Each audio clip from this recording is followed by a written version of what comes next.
ব্যাগের ছাতার মতো কত ইউটিউব আছে, সত্য মিথ্যা সব বানোয়াট কথাবার্তা বলতেছে, আমি তাদের বলেছি। আমার প্রশ্ন হলো, তারা যদি কনভিক্টেড হয়ে যায় আমার কোনো বক্তব্য নাই, কনভিক্টেড হলে তারা শাস্তি পাবে। আমি বলেছি তাদের যদি খালাস হয়ে যায় তাহলে আমরা যেন এই 10টি সেনাবাহিনীর অফিসারকে আবার ফিরিয়ে নিতে পারি, সেই জন্য আমরা ভার্চুয়াল অ্যাপিয়ারেন্সের অনুমতিটা চেয়েছিলাম। এখন প্রশ্ন হলো যে বেসামরিক কর্মচারী এবং সামরিক কর্মচারীর যে ডিফারেন্সটা কেন আমরা তাদেরকে এক্সপোজ করতে চাচ্ছি না, সেটা আমরা আদালতে ব্যাখ্যা করেছি, আপনারা যারা ভিতরে ছিলেন দেখেছেন। একটা টাইম ফ্রেমে ব্যারিস্টার আরমান 8 বছর সময় ধরেছিলেন, সুতরাং প্রত্যেক আসামির পিরিয়ডের মধ্যেই ব্যারিস্টার আরমান ছিলেন। সে কারণে সব আসামির অভিযোগের মধ্যে ব্যারিস্টার আরমানকে গুম রাখার বিষয়টা এসছে। বাকিরা হয়তো শর্ট টাইমের জন্য ছিলেন, কেউ 2 বছর, কেউ 6 মাস, কেউ 3 বছর। এই সময়ের মধ্যে যে সমস্ত অফিসাররা, বিশেষ করে র্যাবের ডিজি, এডিজি অফস এবং ডাইরেক্টর ইন্টেলিজেন্স, এই 3 শ্রেণীর কর্মকর্তা যারা এই টিএফআই সেলটা মেনটেন করতেন, তাদেরকে শুধুমাত্র এখানে আসামি শ্রেণীভুক্ত করা হয়েছে। ওনাদের সম্পৃক্ততাটা কিভাবে? এটা অফিসিয়াল ডকুমেন্ট থেকে প্রমাণিত, এটা সাক্ষীদের জবানবন্দি থেকে প্রমাণিত, এবং ওইখানে যে সমস্ত মানুষ দায়িত্ব পালন করেছেন, insider, outsider, victim, documentary evidence, সবকিছু মিলিয়ে তাদের অভিযোগ, জিআইসির যে ইন্টারোগেশন সেন্টার ছিল সেইটাকে আর্ট গ্যালারি বলা হতো, কিন্তু টিএফআই সেলের যেটা সেল সেটাকে কখনো এটাকে হসপিটাল বলা হতো। এগুলো আমরা বলেছি, এগুলো সময় যখন ট্রায়াল শুরু হবে, ক্রমান্বয়ে এই গোপন স্টোরিগুলো উন্মোচিত হতে থাকবে, তখন আপনাদেরকে আমরা জানিয়ে দেবো। বিষয়টা হলো যে আমি প্রথমবার যখন আমি অনুমতি চেয়েছিলাম, তখন 1 নম্বর কেস ছিল মাননীয়া শেখ হাসিনার বিরুদ্ধে। তো তখন আমি হসপিটালে থাকার কারণে আমার এক কলিগকে দিয়ে পাঠিয়েছিলাম। সেটা কোর্ট তখন রিগ্রেট করলো এই কারণে যে অলরেডি নাকি অ্যাপয়েন্টমেন্ট দিয়ে দিল। মামলার জাজমেন্ট বের হওয়ার সাথে সাথেই দেখলাম ইউটিউবে যে মাননীয়া শেখ হাসিনা উনি যেটা বলছেন, সেটা আমি যেটা পাইছি সেটা হচ্ছে যে উনি বলছেন যে এই এমন একটা হইলো, সেখানে জেডাই খান পান্নার যাওয়ার কথা ছিল কিন্তু সেও যায় না। আর কোর্ট বললেন, ট্রাইব্যুনাল যেটা বললেন যে সেটা নাকি শুনছেন তারা যে যেতে দেওয়া হয়। তো দুইটা একটু ডিফারেন্ট।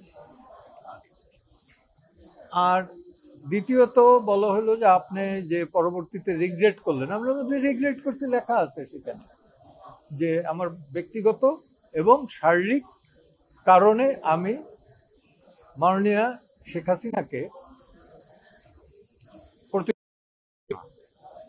কারণ এখানে আমি একটা মিডিয়ায় নাকি বলছিলাম, আমার খেয়াল নাই কখন কি বলি, যে আদালতের প্রতি আস্থা নাই। তো আমি, এটা তো স্বাভাবিক যে কোর্টের বিরুদ্ধে আস্থা নাই, এই ধরনের মামলা কিন্তু দিতেন। পূর্ব পাকিস্তান সুপ্রিম কোর্টের চিফ জাস্টিস ছিল চিফ জাস্টিস হাসান ইমাম, তার বিরুদ্ধে অনাস্থার একটা প্রস্তাব নিয়ে এসেছিলেন যে ওই কোর্টে মামলা করবেন না। কেন? যে আপনার উপর আমার ক্লায়েন্টের আস্থা নাই। কে করছিলেন? বাংলাদেশের প্রথম অ্যাটর্নি জেনারেল মরহুম এম.এইচ খন্দকার, সাবেক অ্যাটর্নি জেনারেল এ মোহাম্মদ আলীর পিতা, এবং উনি বাংলাদেশের প্রথম অ্যাটর্নি জেনারেল ছিলেন সম্ভবত এটা 1964-এরই। ডিএলআরএ বা পাকিস্তান ল রিপোর্ট জার্নাল এগুলোতে পাবেন আপনারা। সেখানে সেই মামলায় একটু বড় হয়ে যাইতেছে, এই প্রসঙ্গটা থাকে। এরা কারা? এরা একদিকে আমি তো বলছি, হ্যাঁ, কোর্টে বলছি যে আমার যে পজিশনটা হলো, একদিকে এই প্রসিকিউশনের দেখাই বলছে যে ওনাদের বাহিনী, এবং আরেকদিকে হলো যে আওয়ামী লীগের যে সাপোর্টার, তাদের দুই দিকের যে উক্তি, তা তো আমি স্যান্ডউইচ হয়ে গেছি। ভয় পাওয়ার প্রশ্ন নাই। আমি গ্রাউন্ড বলেছি, first of all I am confident যে বাংলাদেশ আর্মি অফিসার যাদেরকে ফলসলি বেকসুর খালাস পাবে, যদি তাই হয় তারা যাতে বেকসুর যখন খালাস হবে তখন যেন তারা বাংলাদেশ সেনাবাহিনীতে তাদের কমান্ড রিজিউম করতে পারে, সেই জন্য আমরা সেটা চাই। এখন প্রশ্ন হলো যে প্রশ্ন করা হয়েছিল আমাকে যে একজন বেসামরিক এবং একজন চিফ জাস্টিস যদি কোর্টে আসতে পারে, তো আমি বলেছি যে মিলিটারি রেজিমেন্টেশন লাইফটা ইজ ডিফারেন্ট। কারণ এরকম ইনস্টেন্সও আছে যে 4 বছর জেল খাটার পরে একুইটাল হয়েছে উচ্চ। The military service demands for something very special. A regimented life calls for something different. এবং আর্মি অফিসাররা যখন শপথ গ্রহণ করে তখন তারা বলে জলে স্থলে অন্তরিক্ষে যেখানেই যাওয়ার আদেশ হবে সে আদেশ মান্য এবং পালন করব। দ্যাট মিনস সেনাবাহিনীর অফিসাররা they are prepare to sacrifice their life, they are prepare to defend the sovereignty of the nation even to the peril of their life. আমি আদালতকে বলেছি, আদালত শুনেছে, কিন্তু আদালত বলেছে যে ন্যায় বিচারের স্বার্থে এবং এখানে ওনারা সন্তুষ্ট হয়ে আমাদের আবেদনটা রিজেক্ট করেছে। কিন্তু আমি হ্যাপি, আওয়ার টিম হ্যাপি যে আমাদের কথাগুলো আদালতকে আমরা বলতে পেরেছি। এবং আমি আপনাদের জন্য বলি যে সেনাবাহিনীর সিস্টেমটা ডিফারেন্ট। আমি আরো বলেছি আদালতকে যে একজন সেনাবাহিনীর কর্মকর্তা তিনি 2টা আইনের আন্ডারে এবং কিছু কিছু ফান্ডামেন্টাল রাইট, মৌলিক অধিকার তাদের জন্য রহিত করা হয়েছে। These are the sacrifices they are doing. Not only that, the training, 3 বছর বাংলাদেশ মিলিটারি একাডেমির যে ট্রেনিং, পৃথিবীর কোনো সংস্থায় কোনো প্রতিষ্ঠানে এই ট্রেনিং নাই। কেন তারা করে? তারা এই ট্রেনিংগুলো করে to keep them fully prepared for the war. এবং এইটা ডিফারেন্ট একটা সিচুয়েশন।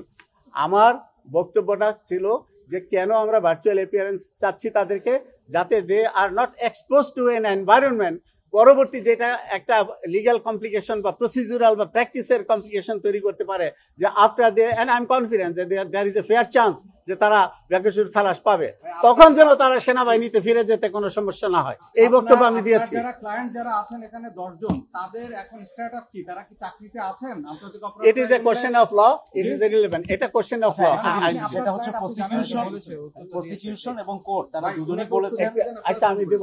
হ্যাঁ, প্রসিকিউশন এবং কোর্ট দুজনেই বলেছেন যে আপনি বারবার যে সেনাবাহিনীর কথা বলছেন, তারা সেনাবাহিনীর প্রতি রেসপেক্ট দেখিয়েছেন এবং তারা বলছেন যে এখানে কোনো বাহিনীর বিচার হচ্ছে না, এখানে পার্টিকুলার পারপিটিটর তাদের বিচার করা হচ্ছে। আমি আপনি এই প্রশ্নের প্রসিকিউটরও কিন্তু এই কথা বলেছেন। জি বলেছে, কিন্তু এখানে একটু ব্যাখ্যার দরকার আছে।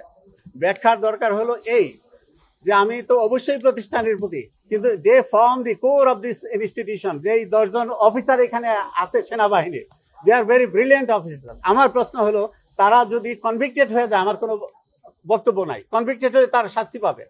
আমি বলেছি তাদের যদি খালাস হয়ে যায় তাহলে আমরা যেন এই 10টি সেনাবাহিনীর অফিসারকে আবার ফিরিয়ে নিতে পারি, সেই জন্য আমরা ভার্চুয়াল অ্যাপিয়ারেন্সের অনুমতিটা চেয়েছিলাম। এখন প্রশ্ন হলো যে বেসামরিক কর্মচারী এবং সামরিক কর্মচারীর যে ডিফারেন্সটা কেন আমরা তাদেরকে এক্সপোজ করতে চাচ্ছি না, সেটা আমরা আদালতে ব্যাখ্যা করেছি। আপনারা যারা ভিতরে ছিলেন দেখেছেন। আপনারা আমাকে বুঝবেন না সাংবাদিক ভাই বোনেরা, আমি মিডিয়া ট্রায়াল বলতে বলছি যে আপনারা দেখেন ব্যাগের ছাতার মতো কত ইউটিউব আছে, সত্য মিথ্যা সব বানোয়াট কথাবার্তা বলতেছে, আমি তাদের বলেছি। আপনারা হলেন সমাজের রিফ্লেকশন অফ দি সোসাইটি। এবং সাংবাদিকদের সাথে আমার দীর্ঘদিনের পরিচিত, বিভিন্ন ক্যাপাসিটিতে আমি কাজ করেছি, আপনারা অনেকেই আমাকে চেনেন।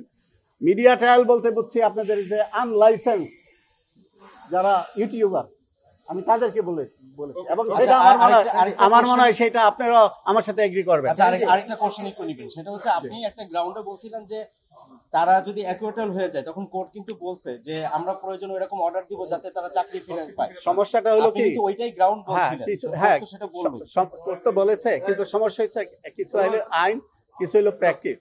একটা মানুষ যখন এক্সপোজড হয় ইন এন এনভায়রনমেন্ট, যেটা আমরা সামরিক বাহিনী সেনাবাহিনীর অফিসার এবং সৈনিকদেরকে অ্যাকুয়ারিয়ামের মাছের মতো রাখি, বিকজ তাদের ফাইটিং স্পিডকে আপ রাখতে হলে কিছু কিছু জিনিস আমাদের খেয়াল রাখতে হয়। যেই কারণে কিন্তু কিছু ফান্ডামেন্টাল রাইটসও তাদের কাটিল করা হয়েছে two keep them away from other things.